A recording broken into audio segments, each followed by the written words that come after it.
Snow fell like sleep, soft, persistent, and indifferent to the lives it covered. It made no distinction between the rusting tailgate of Cal's pickup and the stubborn ache in his spine. He'd been up since before the light, brushing powdery snow off the windshield with the frayed sleeve of his flannel, the fabric long since torn at the elbows. The breath he exhaled turned to mist before vanishing. Just like most things in his life, there for a moment, then gone. The gravel beneath. His boots crunched as he moved around the truck. Careful not to wake Evie. She was still asleep inside the house, curled beneath a threadbare quilt on the couch. The heater wheezed from time to time like an old man confessing sins. Cal's house wasn't much, but it stood. And it stood because he had, over and over again, refused to give up. He adjusted the hood of his coat and stared out toward the road, where silence hung like a question no one dared ask. The only sound was the faint ticking of the truck's cooling engine and the occasional distant caw of a crow that never quite left for winter. Then came the sound that didn't belong, an engine sputtering, coughing through the cold, then stopping, altogether. Cal's head turned. A '67 Mustang, pale green under a veil of snow, was pulled slightly off the road near the tree line. Steam curled up from beneath its hood, mingling with the fog. He hesitated. Not because he didn't want to help, but because lately, helping people had come with a cost.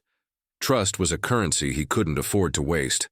Still, he grabbed his gloves from the cab and made his way across the road. The woman standing beside the car didn't wave, didn't pace or frown. She simply stood there, arms crossed, watching the horizon like she was waiting for something, much larger than a toe. She was wrapped in a thick gray coat, woolen gloves, and a green scarf knotted around her throat, faded like it had seen 1,000 winters before this one. Cal cleared his throat. "Need a hand?" She didn't flinch. Just turned her head slightly, and her voice came out low and even. "You a mechanic?" "I know my way around an engine," he said, already stepping closer to the Mustang. "Mostly trucks, but a car's a car if it's old enough." Her lips curved into something resembling a smile. "That's comforting." He nodded toward the hood. "Pop it."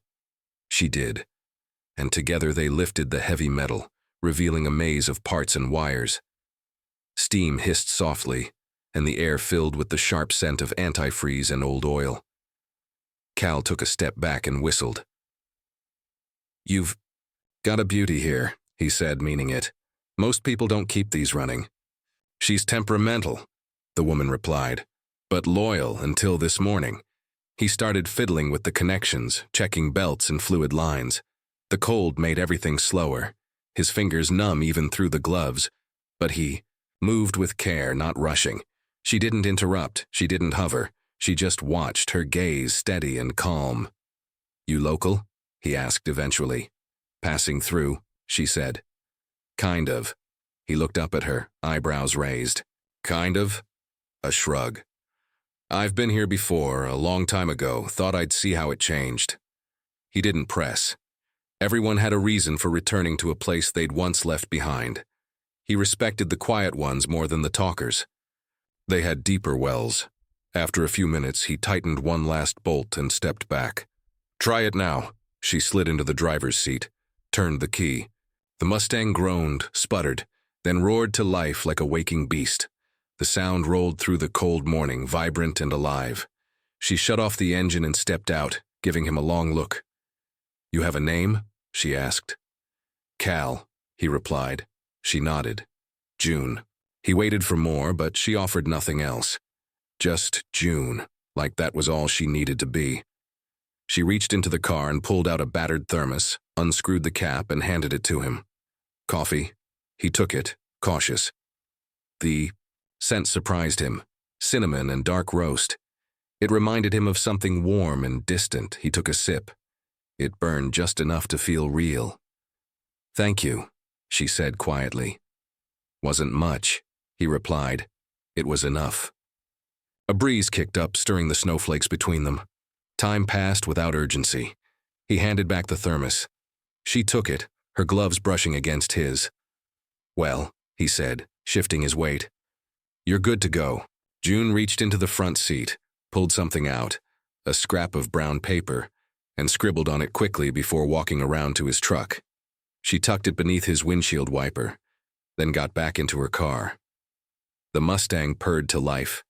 Again and without another word, she drove away, tires crunching softly on the snow-packed road. Cal stood there for a moment, unmoving, then walked slowly to his truck. The paper was still fluttering under the wiper. He pulled it out. "Justin, dress and one question. Come by. Bring Evie?" He folded the note and tucked it into his coat pocket. Back home, Evie was awake, sitting cross-legged on the couch with a book in her lap. Her hair was wild, pointing in all directions, and her cheeks were still pink, with sleep. She looked up and beamed. "Did you help somebody?" "Yeah," he said, taking off his coat. "I guess I did." "Was she pretty?" Cal smiled, not answering. Later, while washing the few dishes they had, Cal caught himself humming. It took him a moment to realize it was a song he hadn't thought about in years. One his wife used to hum when Evie was just a baby. The kind of tune that floated in the air, then vanished when you tried to hold it. The snow kept falling. Outside, the world turned softer, quieter. He didn't know who June really was, didn't know what she wanted. But the note was still in his pocket, warm from the heat of his skin, and for the first time in a long while he didn't feel quite so cold. Something had shifted, nothing dramatic, nothing spoken. Just a nudge in the snow, an engine that started when it shouldn't have, a voice that didn't ask for help, but accepted it, a note that didn't beg, but invited. He looked over at Evie, now humming to herself, as she drew a picture of a car in the snow, the sun bright behind it, and a stick-figure man beside it. Cal didn't know what the next day would bring, but he found himself looking forward to it. And that, in his world, was something close to a miracle. The road to the address on the paper wasn't one Cal drove often. It curved away from town like a secret, dipping into stretches of pine and frost-bitten hills where the trees grew thick and close like they were guarding something. He'd waited 3 days, not because he forgot, but because it had taken that long for him to believe the invitation was real. Evie sat beside him, bundled in her pink parka, legs swinging above the floorboard. She held a juice box with both hands like it was the only thing keeping her anchored. She hadn't asked many questions when he told her they were going to meet someone new. Just nodded, said, "Okay, Daddy," and then spent the morning drawing in the fogged-up passenger window with her fingertip. Cal gripped the steering wheel tighter than he needed to. His hands were calloused and cracked, evidence of long days and longer winters. He didn't know what June wanted, didn't know if this was charity dressed up like kindness. He hated that line more than most. He'd learned how to spot it. People who smiled with pity buried behind their teeth. The gravel gave way to a long, winding drive, flanked by frost-coated fence posts and dormant fields stretching endlessly under the sky. The place wasn't just a house. It was land, and a lot of it. Rows of bare orchards on one side, frozen pasture land on the other. Ahead stood a farmhouse. Not new, not flashy, but strong. Painted white, with green shutters and a wide porch. Smoke curled from the chimney. Warmth was here, and it unnerved him. June was already outside when he parked. She stood beside the porch steps, hands in her coat pockets, hair pulled back beneath a knitted hat. She wore no makeup, no jewelry, just that same quiet presence, like snowfall that lingered long after it touched ground. Cal stepped out, opened the door for Evie, who clambered down with her usual excitement muted by the unfamiliar surroundings. She stood behind him, peeking out from his side. "You came," June said. "I said I would." June looked at Evie. "And this must be your girl." Evie gave a small wave. "Hi." June crouched to eye level. "Hi, sweetheart. I'm June. You like animals?" Evie nodded slowly. "Well, I've got 2 barn cats that are terrible at hunting mice but real good at cuddling. You want to meet them?" Evie looked up at Cal. He gave a nod, and just like that she followed June down the path beside the house. Cal stayed where he was for a beat, trying to read the place. No cars in sight besides the Mustang parked under the overhang. The air smelled like cedar wood and smoke. Every part of this screamed permanence. June returned a moment later alone, brushing a stray hair from her cheek. "They're in the barn. Thought you might want a minute." He nodded, lips pressed tight. "Nice place." "It's old," she said, "and it's lonely when it's just me." She looked at him carefully then, as if deciding how much truth to spill. "I grew up here," she added. "Left when I was young. Came back after my father passed. Place was falling apart. But I couldn't sell it. I rebuilt what I could." He scanned the porch rails, the patched roof, the barn in the distance. She hadn't just rebuilt. She'd reclaimed it. "And all this land?" he asked, his voice quieter than before. "It goes further than the eye can see. And then some." "You farm it?" "I manage it, lease parts of it out. Keep a few things running myself, too much to do alone." Cal didn't say anything for a moment. His instinct told him this wasn't just casual conversation. She was leading somewhere, slowly, carefully, like crossing a frozen lake. "I'm not looking for handouts," he said, not harshly, but firmly. June turned to him, her voice soft but clear. "I didn't think you were." They stood in silence, snowflakes dancing between them. The wind shifted, carrying the faint sound of Evie's laughter from the barn, a small, bright sound in the grayness. June took a slow breath. "I've got something I want to show you, if you've got a minute." He followed her, boots crunching through the thin crust of snow. She led him past the side of the house, down a narrow footpath shaded by pines, until they came to a low building tucked near the edge of a frozen creek. It looked like a tool shed, but wider. A single-pane window let in the barest light. She unlocked it with a key from her coat and pushed open the door. Inside was warmth, and not just from the old stove in the corner. Wooden tables, canvas drop cloths, and tools arranged with care. Along the back wall were shelves lined with sketches, notebooks, and pieces of machinery in various states of repair. Tractors, engines, even an old clock taken apart to the bone. "I come here when I can't sleep," she said. "Used to be my father's workspace. He taught me everything here. I wanted to keep it alive." Cal stepped in, drawn by instinct. He touched nothing, but his eyes roamed with wonder. This wasn't a place of display. It was a place of labor and love. She walked over to a small cabinet and pulled out a wooden box. "This is why I left the note." She opened it to reveal a stack of letters, aged and frayed. The top one had a name written in careful cursive. Calvin Hayes. He felt his breath hitch. "These belong to your father," she said gently. "My dad kept them. They wrote to each other when they were young, before life pulled them apart." Cal's voice was rough. "You knew my dad?" "I met him once, when I was a girl. But I knew of him. My father used to talk about him when—" The snow got heavy. He said Cal Hayes never once quit during a storm. Said he had hands that knew how to fix what was broken. His throat tightened. He hadn't heard his father's name spoken like that in years, not as a whisper of failure, but as something strong, worth remembering. "Why give these to me?" "Because they're yours," she said simply.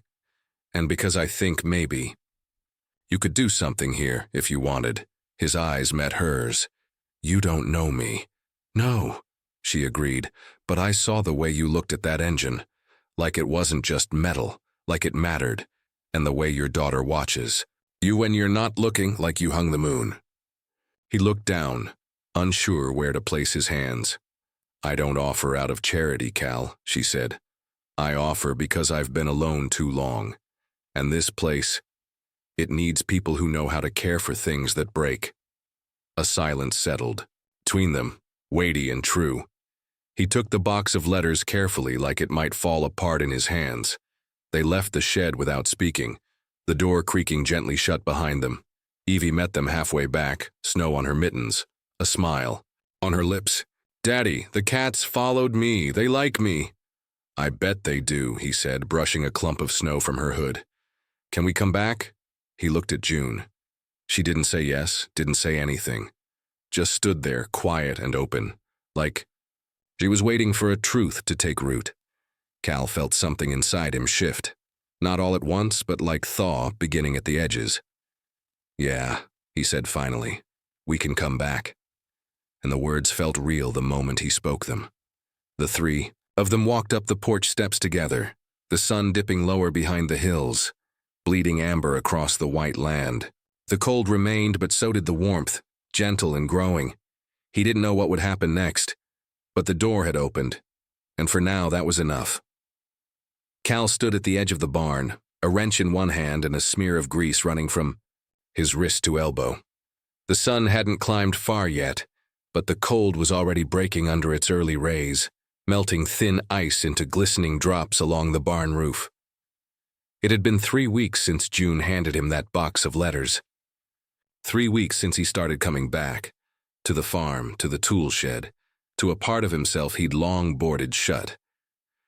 Every morning after he dropped Evie off at school, he came here. Some days he worked on the tractor June said hadn't run in years.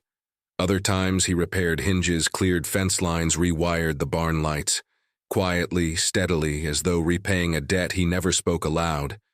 June never asked for anything. She simply made space for him to exist. And that, somehow, was harder to accept than charity. This morning the Mustang wasn't parked out front. June had left early, said she had errands in town. Cal didn't mind. He preferred solitude when he worked, less talking, more thinking. The letters sat in a neat stack on the shelf in the saw workshop, bound by a fraying blue ribbon. He hadn't read them all.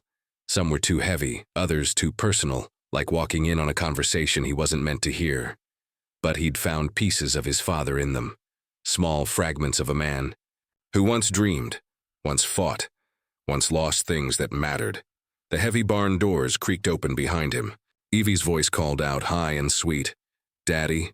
He turned, wiping his hands on an old rag. "Hey, Bug, thought you had class today." She skipped toward him, her cheeks red from the wind, her backpack bouncing on her shoulders. "We got out early. There was a power outage or something. June picked me up." Cal raised a brow. "She did?" "Uh-huh. She said we could come here and make cookies later if you weren't too busy." June stepped in behind Evie, wind-blown and smiling faintly. "Hope that's all right." Cal nodded, unsure what else to say. This rhythm, this blending of lives, it was still new, still fragile. Evie, never one to linger in one place too long, darted toward the back of the barn. "I'm gonna check. Mr. Boots is sleeping in the hay again?" June leaned against the workbench, arms folded. "She's taken to the cats like she's known them her whole life." "She's good with animals," Cal said, wiping grease from his thumb. "Better than she is with people sometimes." "Maybe animals feel safer," June offered. "They don't expect as much." There was a beat of silence, soft and filled, with meaning neither dared to name. Cal placed the wrench back on its hook, careful, deliberate. "I fixed the southern fence line this morning," he said, shifting the subject. "That last windstorm knocked 2 posts loose. Someone's been using the back trail again, saw tire tracks." June nodded. "Neighbor's son, probably. He likes to ride his ATV out there. I'll talk to him." Cal hesitated, then cleared his throat. "You should let me take care of more of it. The land, the buildings. You've got too much on your plate, and it's not right letting things sit and rot when they could be useful again." Her eyes studied him. "You sure you're not just looking for something to fix?" He didn't flinch. "Maybe, but that doesn't make it less necessary." She smiled then, small, genuine. "All right. You want to be part of this, Cal, then be part of it." It wasn't permission. It was something deeper, an invitation. That afternoon, they made cookies like June promised. The kitchen filled with the smell of cinnamon and sugar, and Evie sang along to a song playing low from an old radio by the window. June handed Cal a mixing bowl, and without ceremony, they worked, side by side. No small talk, no pressure, just motion, like gears finally finding alignment.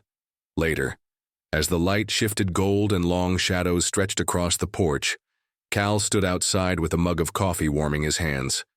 He heard the screen door creak open behind him, and June joined him on the top step, a blanket draped around her shoulders.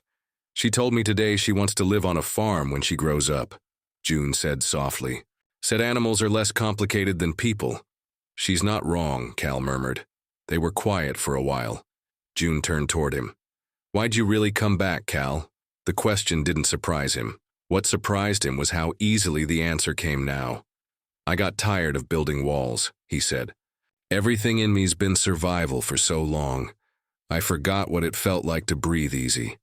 Then you handed me a box of letters and looked me in the eye like I wasn't broken. June exhaled slowly. You're not. I don't know how to believe that yet, he admitted. She didn't argue, just sat with him as the cold wind stirred the trees.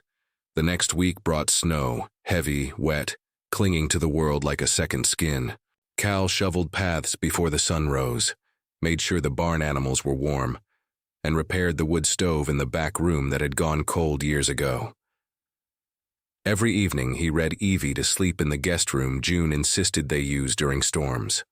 And every night, when the house grew quiet, he found himself pacing near the letters, torn between opening another one and letting them be. One night, unable to resist, he picked up the top envelope. The handwriting was careful, old-fashioned. The letter was dated 1985. Inside, his father wrote about a day much like this, snow pressing in, silence broken only by the hum of machinery in the workshop. I used to think silence was loneliness, his father wrote, but I'm beginning to understand it's just peace without noise. Not everything that's quiet is empty.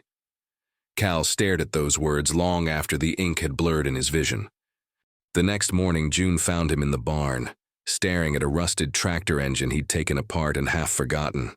I've been thinking, he said without turning. I want to do more than help. She approached slowly. What do you mean? I mean, I want to stay. Build something with Evie here. Not just visit, not just fix things. Make this place ours. June's eyes searched his face. That's a big step. I know. His voice didn't waver. But I can't keep living like I'm temporary. Not when my little girl's out here, talking to cats and dreaming of dirt roads and open skies. June's expression softened. And what about you? I want a place where things matter, where I matter. The silence that followed was tender, and this time it didn't need filling. You already do, she said finally. In the weeks that followed, changes began to root themselves into daily life like ivy claiming brick. Cal cleared out the old chicken coop and started repairs. June taught Evie how to braid horse manes while Cal reinforced the fencing. Evenings turned into shared meals. Laughter slipped into corners that had gone years without it. One night, as snow whispered against the windows and the fire popped gently in the hearth, Evie curled up on the couch between them, a book in her lap. She didn't read it, just held it like a promise. Do you think we could stay here forever? She asked sleepily. Cal looked at June, whose gaze held both hope and fear. I think, he said carefully, that forever starts with a yes. June's hand brushed against his on the armrest. Just once. Just enough. Outside, the snow kept falling, and inside, something else had begun to settle, to take shape. Not certainty, not even comfort, but home. And they weren't running from it anymore. Sure, here's GOG Section 40R. Of your story with a clear, focused narrative, rich character development, and a thrilling, climactic ending, all in exactly 1,500 words. No headings included. Snowfall thickened as twilight swallowed the town, and Cal watched it from the barn's open door, heart pounding with a pulse that hadn't calmed since the call came in. He clutched his phone tighter. On the screen, a single message from June burned into his thoughts. We need to talk. I need to tell you something. Come to the Overlook. She hadn't answered since. He threw on his coat and locked the door. Behind him, boots crunching into the white frost. The Overlook. The place where their story began, where he fixed her car and unknowingly cracked open his own fate. He told Evie he'd be back soon and tucked her in with extra care, masking his worry with a shaky smile. His truck's headlights cut through the dimming haze as he sped through the icy curves of the mountain road. Memories cluttered his mind. June's laughter in the kitchen, her lips brushing his cheek, her cautious eyes that always seemed like they were weighing something. He should have known. She carried secrets like a second skin. The wind howled as he reached the peak. June's Mustang was there, dusted in snow, engine off. She stood leaning against the hood, bundled in her long coat, scarf pulled up to her chin. Her face was pale but composed. She didn't smile when she saw him. "You came," she said, her voice barely audible above the wind. "Of course I came," he replied, stepping out and slamming the door. "You said you had to talk. What's going on?" She looked down, her hands trembling at her sides. "Cal, I haven't been honest with you about who I am, about what I left behind." "I figured as much," he said carefully. "But I didn't press. You earned your quiet. I trusted you." She closed her eyes for a second. "I own something big. Not just the company I mentioned. I inherited an empire, the Aurora Group, billion-dollar valuations, real estate, tech, defense contracts. I stepped away from the board 2 years ago, but the name still follows me." Cal reeled. Aurora Group. He'd heard of it on the news. Scandals, lawsuits, innovation, power. That empire had been run by ruthless executives, and if she was tied to it, "You're that June Marquette?" he asked, stunned. She nodded slowly, shame written across her features. "My father left it to me.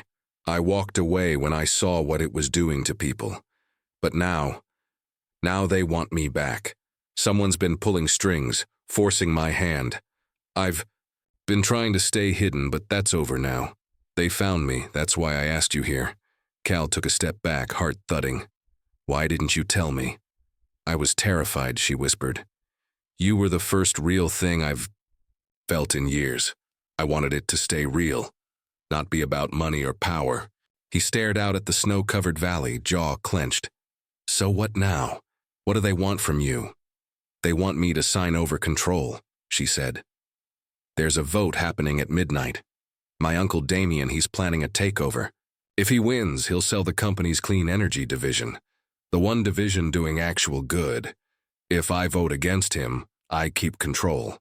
"Then vote against him," Cal said. "They threatened you and Evie," she said, voice breaking. "They said if I show up to vote, they'll make sure I regret it." Silence hung thick in the cold air. Cal's protective instincts flared so hot it nearly blinded him. "Why didn't you come to me sooner?" he asked. "I didn't want to drag you into it. You've been through so much already." "I can handle myself," he said sharply. "What I can't handle is people like your uncle getting away with this." She looked up at him with trembling eyes. "I want to fight, Cal, but I'm scared, and I've never had someone like you, someone who'd actually stand beside me." "Then, you've got that now," he said, stepping closer. "I won't let them hurt you or Evie." In the silence that followed, June reached into her coat and pulled out a flash drive. "This has the documents, proof of what Damien's been doing. If anything happens to me before the vote, this gets to the board." Cal took it and slipped it into his pocket. "We go together. You vote. We end this." Her breath caught. "You're sure?" He nodded. "Let's finish this." They drove down the mountain, headlights carving tunnels through the snow. Cal's heart raced not from the road, but from the weight of what lay ahead. The Aurora Group's private boardroom was a fortress in downtown Denver, and as they arrived, a man in a black coat stepped in front of the entrance. He was tall, his frame wiry, his expression a mask of polite menace. "Miss Marquette," he said with a nod. "You weren't expected." "I go where I'm needed," June replied coolly. Cal flanked her, his presence silent but solid. Inside, the building was sterile, all chrome and glass. They were led to a large conference room where 6 board members sat, folders open, eyes sharp. Damien Marquette sat at the head of the table, a smile curling at the corners of his mouth. He looked like an older version of June, only colder, crueler. "June," he said, rising. "So glad you could join us after all. I assume you're here to relinquish your seat." "No," she said. "I'm here to vote." A ripple moved through the room. Damien's smile twisted. And the threat we discussed? Cal stepped forward. Try anything and you'll be buried in lawsuits, headlines, and court subpoenas. We've got the documents, we've got the names. June placed the flash drive on the table. This proves misuse of funds, insider trading, and a blackmail ring aimed at controlling votes. If I disappear, this goes public. Damien stood still, for a moment calculating. You've changed, niece. I found people who believed in something more than money. The vote was taken. June's hand didn't tremble as she cast it. When the final tally was read, her control was confirmed. Damien's face tightened with rage, but he said nothing. Afterward, Cal and June stepped into the quiet of the parking garage. The moment felt surreal, like the air had shifted, like they'd walked through a storm and made it out the other side. That's it? He asked. June nodded. That's it. For now. A pair of footsteps echoed from behind. Cal turned sharply, just in time to see a flash of movement. One of Damien's hired men, rushing toward them with a baton raised. Without thinking, Cal surged forward, intercepting the blow with his shoulder and slamming the attacker against a pillar. The two men grappled as June yelled for help, her voice echoing off the concrete. Cal drove a fist into the man's jaw, sending him sprawling. Security flooded in seconds later, dragging the attacker away. Cal stood panting, blood running from a cut above his eye. You all right? June asked, rushing to him. I've had worse, he said, managing a grin. She cupped his face, tears brimming in her eyes. I should have told you everything from the start. He kissed her forehead. We've got now, that's enough. Outside, dawn was breaking. Light streaked across the city skyline, gold bleeding into blue.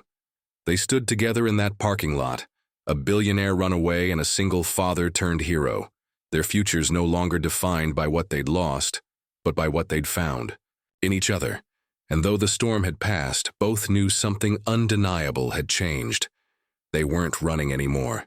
They were ready to build, together.